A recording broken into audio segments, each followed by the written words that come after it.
Salve, salve galera! Acho que agora vai live com o Marcão Blognejo, um dos maiores entusiastas da música sertaneja. Não só entusiastas, mas um dos maiores conhecedores da música sertaneja, de toda a história, principalmente na internet, seja no YouTube, aqui no Instagram, enfim. Quem curte sertanejo, quem curte moda, sabe a magnitude do Marcão para o conteúdo, né, voltado para o segmento da música sertaneja. Eu vou ter a honra de conversar mais uma vez, né, com este grande mestre e com esse cara que ajuda muitas pessoas a ter um gosto mais aguçado, um gosto mais apurado por esse segmento musical, né, que é o motivo do toque do fone de ouvido, seja no carro, seja em casa ouvindo música com os amigos, enfim. Quem gosta de moda, quem gosta de música sertaneja sabe da magnitude do Marcão. Ele já tá entrando aqui agora. Vamos ver se agora vai aceitar. Marcão, aceitei aqui a sua solicitação. Tô esperando o áudio. Agora apareceu? Tá só o áudio. Não tô entendendo. Rapaz, o que esse Instagram tá arrumando com nós, velho? Você tá doido? Será que Deixa eu tentar entrar com a conta do Blog Nejo. Vamos ver. Pode crer, pode crer. Quer que eu faça de novo aqui? Precisa não. Ah, beleza, beleza. Galera, podem ir entrando. Marcão, open bar de conhecimento. Aí, ó, o Ivo falou que tá vendo os dois. Que estranho, mas eu não tô vendo o Marcão. Tá acontecendo alguma coisa aqui com esse Instagram. Mas, para quem não conhece, né, o Marcão já há mais de 10 anos, bem mais de 10 anos, é um dos grandes nomes do mercado da música sertaneja, quando a gente pensa em pessoas que falam, que consomem, e principalmente pessoas que têm contato direto com os grandes artistas, com os grandes músicos, e é uma honra inenarrável poder ter a presença e poder conversar com este grande homem profissional e um cara fenomenal e que faz parte da minha vida, principalmente voltada para o gosto e pelo amor que eu possuo pela música sertaneja. Vamos ver se o Marcão vai aparecer agora, meu Deus do céu. Por enquanto, o Marcão tá igual o Mr. M, né? Só tá aparecendo a voz. Imagem, que é bom, nada. Tá igual o Lombardi, né? Só aparece a voz. A imagem, nada. O pessoal que tá entrando aí. Grande abraço, Ivo. O Pedrão também entrou. Doutora Luana Coelho, com quem terei a honra de poder fazer mais um Resenha Cast nessa semana. Amanhã, aí o Marcão, o Blognejo entrou. Vamos ver se agora vai. A Áurea Simões também entrou. Grande abraço, Áurea. Áurea que eu só vejo igual a Copa do Mundo, de 4 em 4 anos. Brincadeira, Áurea. Grande abraço. Vamos ver se agora vai. Vamos ver, vamos ver. Tô suando mais tampa de marmita aqui, mas tá de boa. Vamos ver se agora vai. Ai, meu Deus, agora vai, agora vai.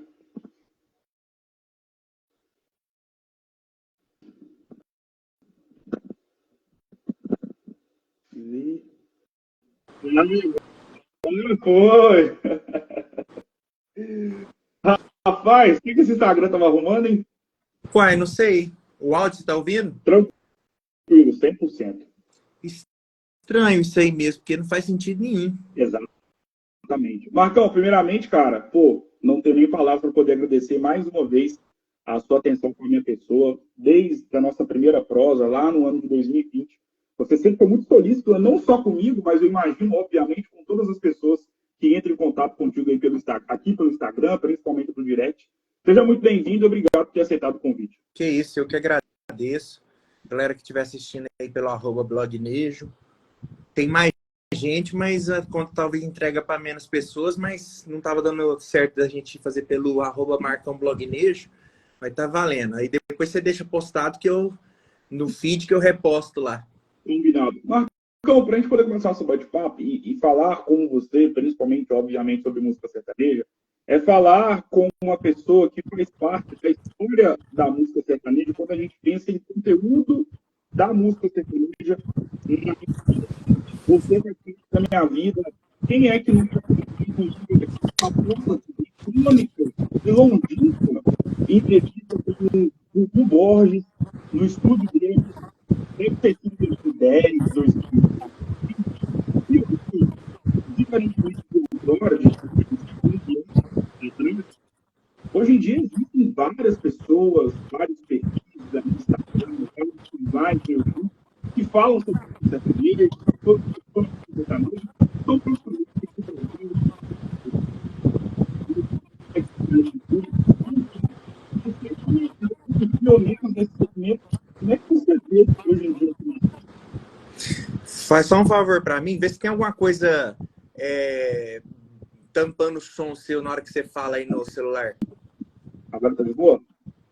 É porque eu entendi umas partes da pergunta só, porque tava. Acho que tinha alguma coisa bloqueando seu som aí na hora que você falava. Mas deu para entender mais ou menos? Repete só o finalzinho, que eu acho que agora vai dar certo. Como que você vê, né, o crescimento desse segmento, podemos dizer, do mercado da comunicação dentro da música sertaneja? Você que é um dos grandes pioneiros desse segmento, podemos dizer assim, no Brasil. Então, eu tava até. Semana passada eu até fiz um desabafo nas minhas redes sociais, no meu Instagram, porque eu estou vendo, de certa forma, um declínio do conteúdo em prol de engajamento, né? A galera hoje, infelizmente, eu acho que eu nem culpo as pessoas em si, porque a gente vive quem vive de rede social fica meio que bitolado nessa questão de engajamento, de números a qualquer custo, a qualquer preço. Então a galera cada vez mais deixa de focar no conteúdo de qualidade para focar no engajamento, para focar no que vai render mais, no que vai trazer mais números, mais likes, mais comentários, mais seguidores. E as pessoas, no geral, quem acompanha páginas sertanejas, quem acompanha comunicadores sertanejos, infelizmente, estimulam isso, né? Porque se as pessoas fazem e é o que dá mais views, é porque as pessoas consomem isso. Então, eu vejo que hoje está tendo uma preocupação muito pequena com relação à parte musical, em detrimento da preocupação cada vez mais exagerada com outros aspectos da vida dos músicos, dos bastidores da música sertaneja, como vida pessoal de artista, brigas entre artistas, tudo que for possível de causar polêmica, ou até mesmo coisas triviais que ninguém tá nem aí, como uma piadinha do Henrique Juliano, como uma foto sem camisa do Gustavo Lima. O pessoal tá focando muito mais nisso do que, de fato, na música que o Gustavo Lima tem feito, na música que o Henrique Juliano tem feito, entre outros. Infelizmente, a gente está perdendo um pouco dessa seriedade do mercado da música sertaneja aí dentro da comunicação, né? E, Marcão, em relação a... E até pegando um pouco disso que você acabou de falar, dado para a questão do mercado, da comunicação da música sertaneja, eu já ouvi você falando em uma outra entrevista, e inclusive eu estava conversando com um amigo há 2 semanas, e que vai comentar muito da sua ideia, que é que, em algumas ocasiões, e aí pensando com artistas, seja ou até mesmo dupla, a música fica maior do que a própria dupla ou o próprio artista, né? Envolvendo, se for carreira solo, artista solo ou dupla. E assim, e claro que eu não vou falar nome aqui para não poder ficar numa situação um tanto quanto complicada, mas eu imagino que, pelo que eu já ouvi você falando sobre essa temática, eu queria saber de você se de fato isso acontece hoje em dia, é um devaneio da minha parte, quando a música fica maior do que o próprio artista. Eu vou dar um exemplo, só para não poder ser muito vago. Guilherme Benuto. Quem conhece música sertaneja, quem gosta de consumir, quem gosta mesmo de música sertaneja, que só escuta música sertaneja, por exemplo, como é o meu caso, óbvio que eu sei as músicas do Guilherme Benuto, se eu estiver na rua e estiver tocando uma música deles, eu vou saber que é da dupla. Só que muitas das vezes, e eles têm muitas músicas boas, só que muitas das vezes, várias e várias pessoas escutam a música, acham a música muito legal, curte, consome, mas aí você vai perguntar, quem canta? Ah, não sei, só sei que essa música é boa demais.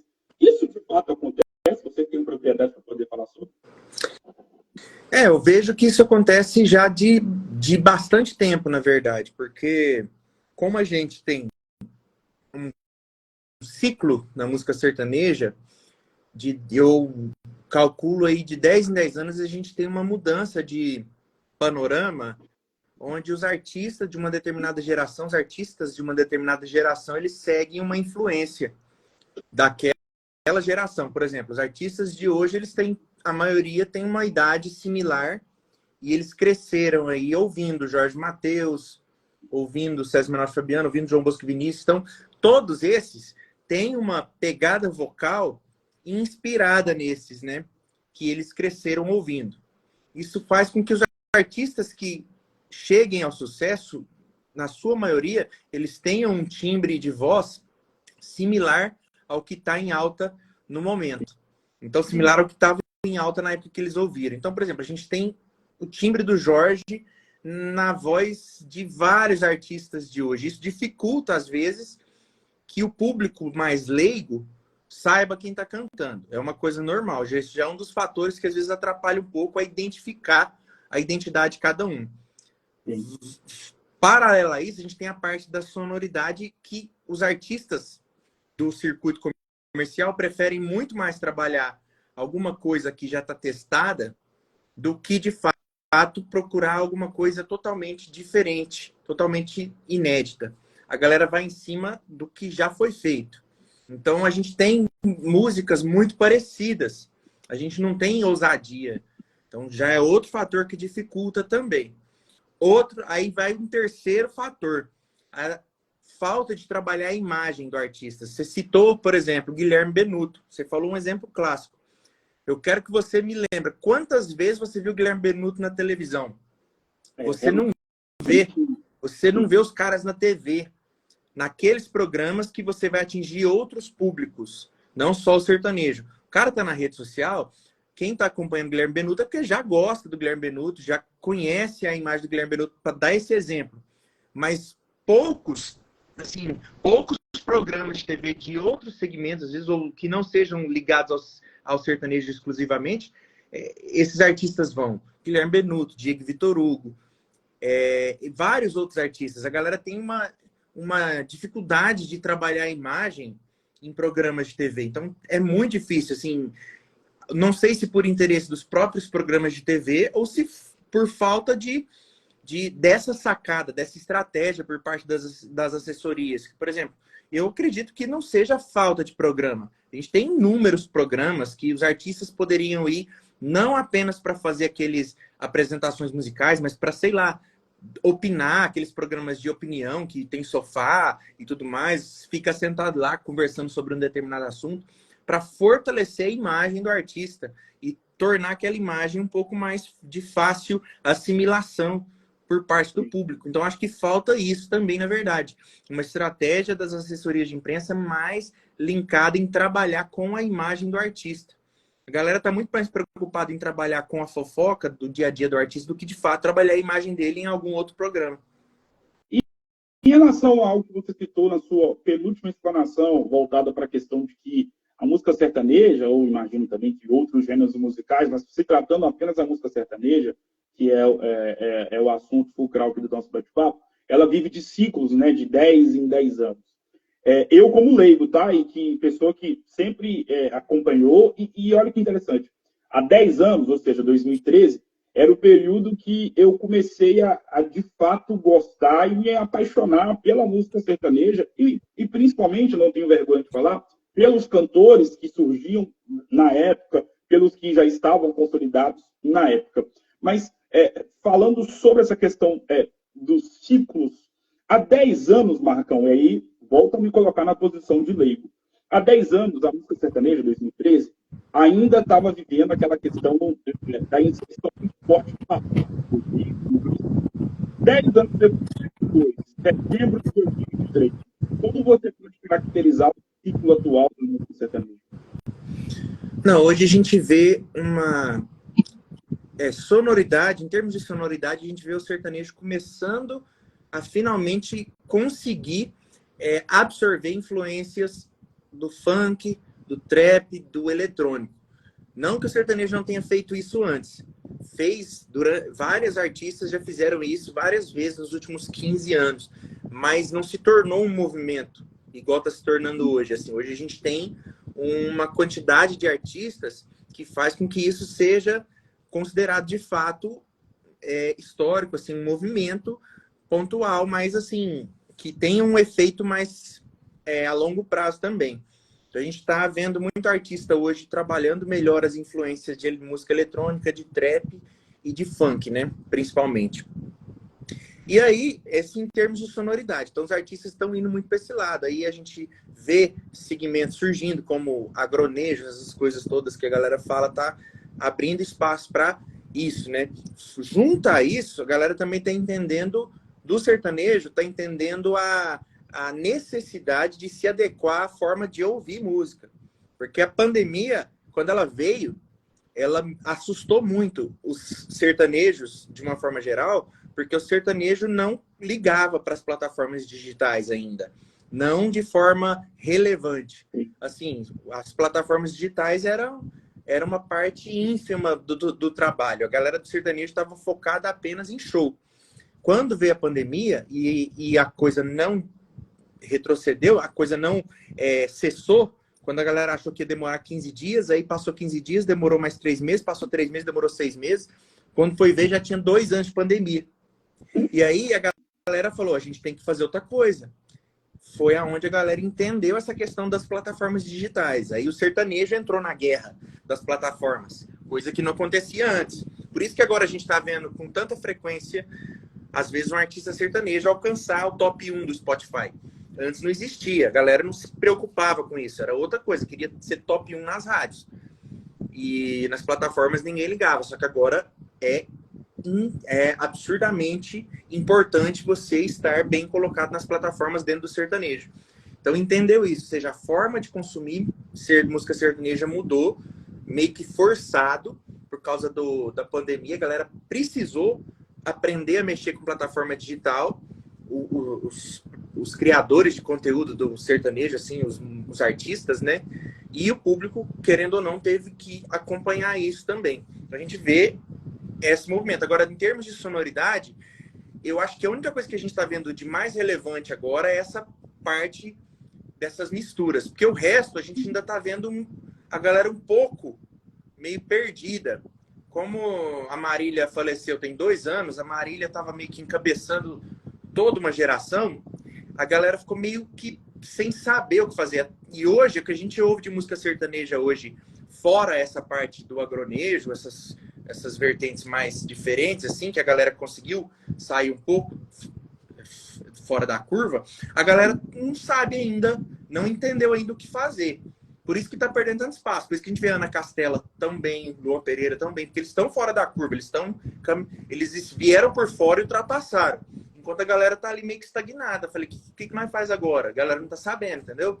Porque foi tudo muito de repente. Pandemia, morte da Marília, bagunçou tudo e a galera tá sem saber, de fato, o que produzir para renovar o ciclo, na verdade. Sobre isso, o último fenômeno da música sertaneja foi Marília Mendonça? Eu acredito que sim. Em termos de fenômeno, sim, porque a Marília rompeu a barreira do sertanejo e passou a ser uma artista respeitada por todos os segmentos da música brasileira. A gente tinha Gal Costa, que respeitava a Marília, chegou a gravar com a Marília uma música da Marília. A Marília gravou com Xamã, a Marília gravou com a Luísa Sonza, a Marília gravou com a Anitta. Então, assim, a Marília rompeu a barreira e gravou com todo mundo, de todos os segmentos. Ela não ficou presa ao sertanejo, coisa que não aconteceu com os outros artistas. A gente não tem uma facilidade de acompanhar, de ver artistas do sertanejo gravar com artistas de outros gêneros. Então, isso todo mundo passou a respeitar a Marília Mendonça, mesmo antes dela ter partido, de uma forma muito maior do que com relação aos outros artistas, né? Marcão, saindo um pouquinho disso, mas claro, ainda na música sertaneja, tem algumas coisas que acontecem com quem acompanha muito, consome, gosta escuta, ou de dupla, e você se levar, às vezes, uma pessoa que gosta, mas não é tão vidrada, não é tão apaixonada assim, e aí, quando tem algum tipo de acontecimento, e aí se juntam esses dois tipos de perfis, é interessante esses dois tipos de perfis. Vou dar um exemplo. Quem conhece, quem gosta e quem acompanha, eu sei que é o seu caso, já há muito tempo,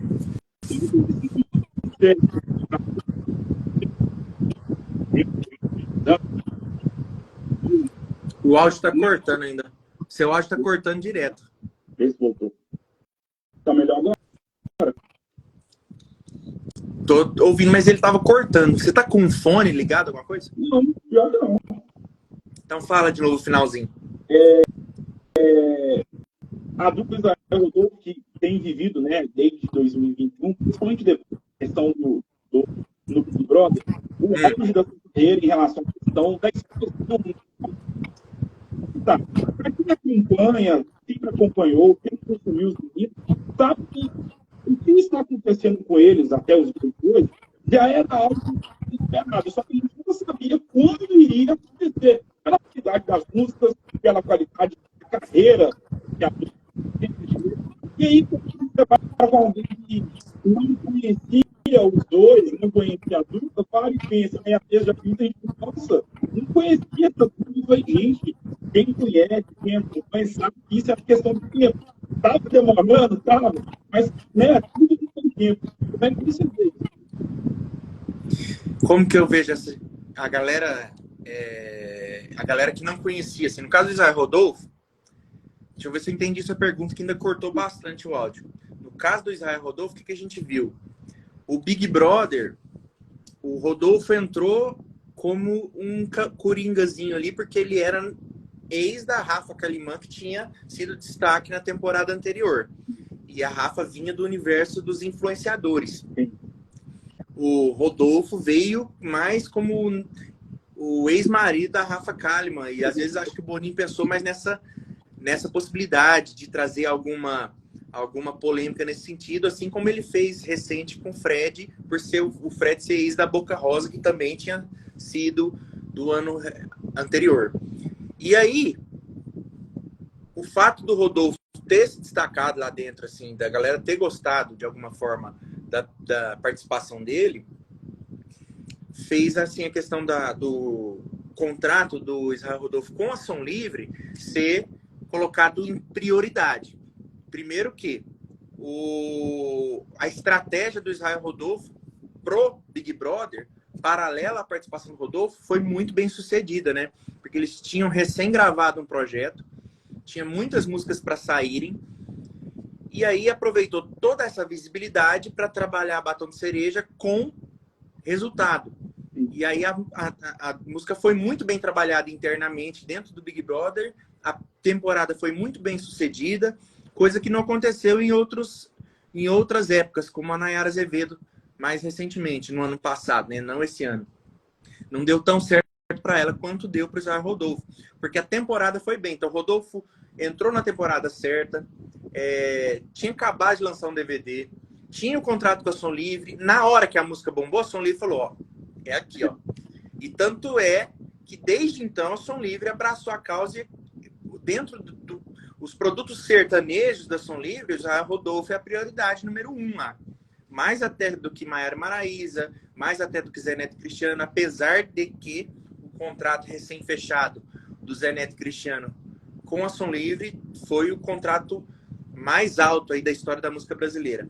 Mas, musicalmente falando, o foco da Som Livre foi todo em cima do Israel Rodolfo, por isso gravar um projeto atrás do outro, manter as músicas em alto. Então, foi toda uma convergência de fatores para favorecer essa arrancada aí do Israel Rodolfo definitiva, que a gente, que gosta de sertanejo, esperava já há muitos anos, mas que a galera que era de fora ainda não conhecia.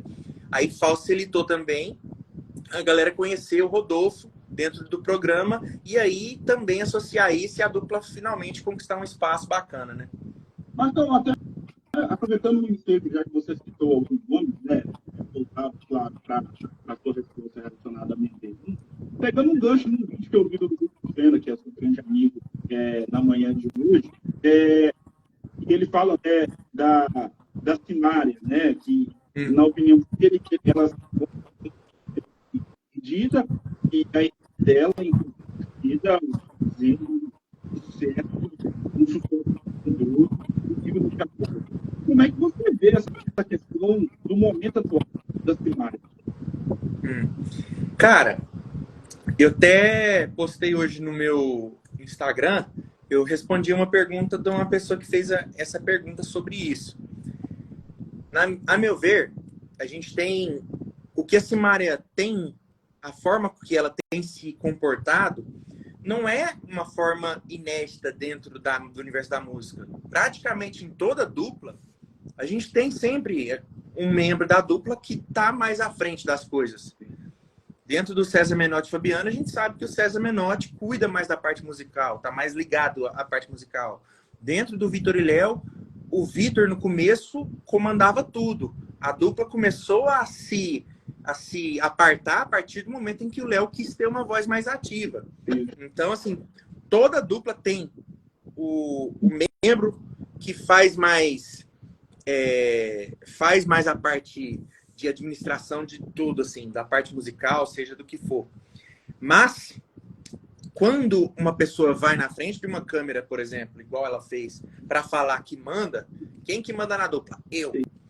Aí, que não sei o que tem, a pessoa tem que ter o quê? Cacife para falar isso.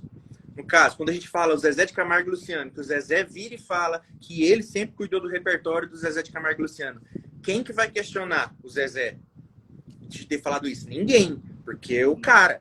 Agora, quando a gente fala Simone e Simária, a Simária toma na frente, sendo que desde o começo dos tempos a galera sabe que a identidade vocal da dupla, por mais que as duas dividissem as primeiras vozes, a galera sempre foi mais apaixonada pela identidade da Simone. Então a identidade da Simone era muito mais forte na dupla. E isso aí, faltou a Simária entender isso, até quando ela estava com a dupla, para entender a importância da Simone dentro do projeto. Até mesmo para diminuir um pouquinho assim, o topete, mesmo quando estavam juntas ainda, para diminuir as brigas, quem sabe, e não ficar nessa disputa de ego, porque o que aconteceu ali foi uma disputa de ego. A Simone estava tendo cada vez mais relevância dentro da dupla, e a Simária não soube entender, porque para mim, uma dupla sertaneja que as duas cantam de primeira já começou errado aí. Não fazia sentido nenhum. Tipo, ok, tudo bem as duas cantam de primeira, mas quando uma fizer a primeira, o outro vai e faz segunda. Igual o Fred Fabrício. Mas no caso da Simone e Simária, as duas faziam a primeira e ninguém fazia a segunda.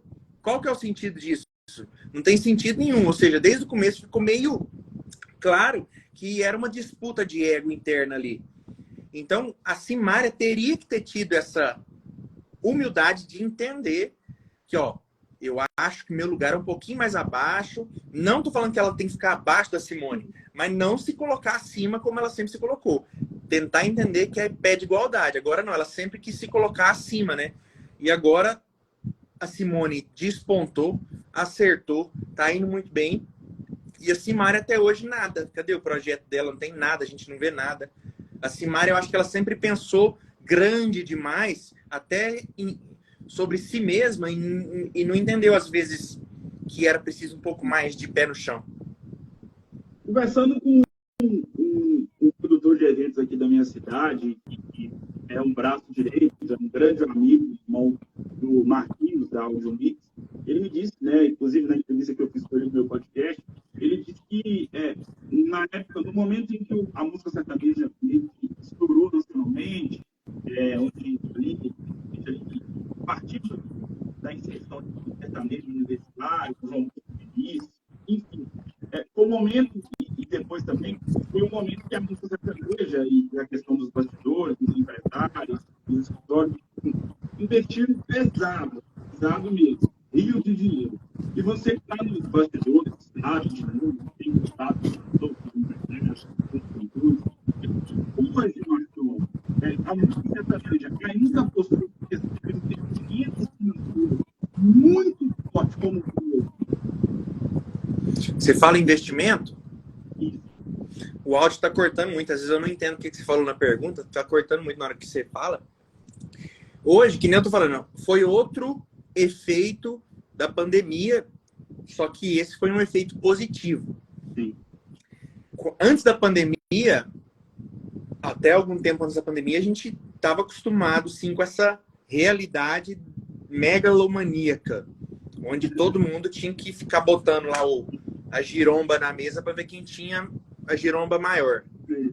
Então era um festival maior que o outro, uma coisa absurda, fazer palco gigante para aparecer no Guinness Book, aquela coisa toda. Veio a pandemia, todo mundo tomou prejuízo, todo mundo ficou sem fazer show por 2 anos. Resultado, a galera aprendeu a investir. Então, assim, o que a gente vê no sertanejo hoje são investimentos mais bem pensados. A gente continua tendo grandes festivais, mas os grandes festivais hoje são feitos de uma forma mais inteligente. O Boteco do Gustavo Lima, que é o maior festival sertanejo da atualidade. Se você for olhar o palco, por exemplo, é super simples. É um palco quadrado, escrito lá em cima, boteco.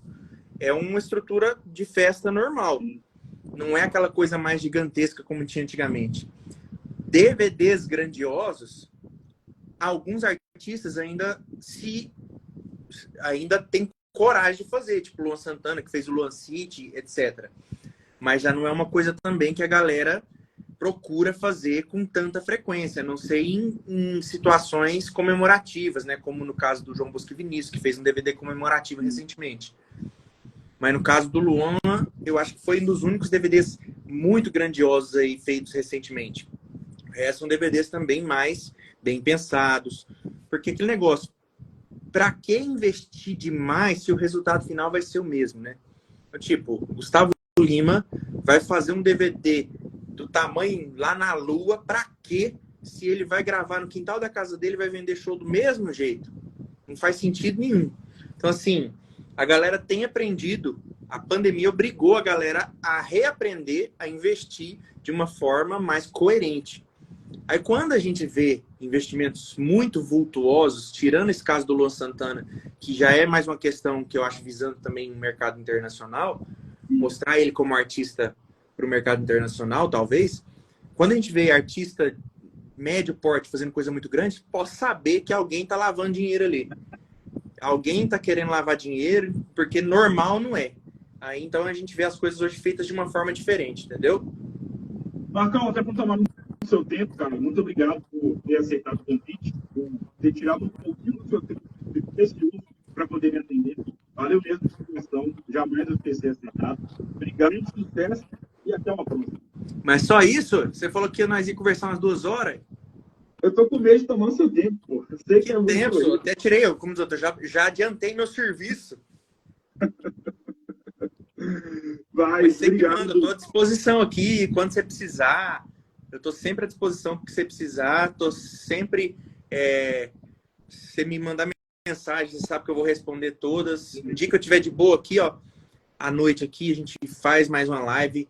Quando a gente puder, a gente vê também um dia que hoje eu não tô conseguindo te ouvir direito por causa do áudio, não sei o que tá acontecendo. Hoje o Instagram meio que atrapalhou nós, mas na hora que você precisar é só me falar que eu tô à disposição. Cara, brigadão. Você faz parte da minha vida, principalmente como consumidor da música sertaneja. Isso. Acompanhando. Como esquecer das suas épicas entrevistas, praticamente muito grandes, né? E é algo que você é muito importante, principalmente para quem não é tão velho assim e passou para você, está dentro de 12, 10 anos. Olha mesmo, Marcos, Obrigado, meu irmão. Que isso. Eu que agradeço demais. Estou sempre à disposição. Vamos estar trabalhando aqui sempre. Não pretendo parar de trabalhar tão cedo. Por mais que alguns aí torçam para eu parar de trabalhar, minha ideia não é parar de trabalhar, não. Com certeza, tá mais que certo. Você é referência. Valeu, Marcão. Tamo junto. Falou, meu irmão. Abraço para você. Valeu, galera. Até mais. Obrigado a todos que acompanharam aqui essa live com o Marcão do Lagomiro, o cara sensacional do YouTube. Valeu, pessoal. Até mais. Tchau, tchau. Boa noite. Tchau.